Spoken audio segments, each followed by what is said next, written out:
আমরা মকবুল হোসেন নামের এক শিল্পীকে পেয়েছি। উনি জন্মের পর থেকেই বাঁশি বাজানো ওনার খুব শখ, বাঁশি বানানো ওনার খুব শখ, বাঁশির ফেরিওয়ালা হওয়ার ওনার খুব শখ। উনি সেই ছেলেবেলা থেকে বাঁশি নিয়ে কাজ করে যাচ্ছেন এবং এই কাজ করতে করতে ওনার বড় মেয়ে অনার্স পড়তেছে, সংসার চালাচ্ছেন উনি।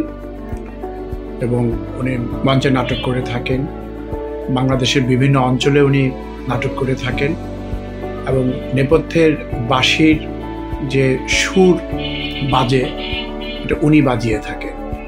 আমরা ওনাকে আমাদের এই প্রতিষ্ঠানের বাইরে পেয়েছি, ওনাকে ডেকে এনেছি। এই গুণী শিল্পী, এই দামি শিল্পীকে আমরা আমাদের এখানে আমন্ত্রণ জানিয়েছি। আজকে উনি আমাদেরকে বাঁশির সুরে গান শোনাবে।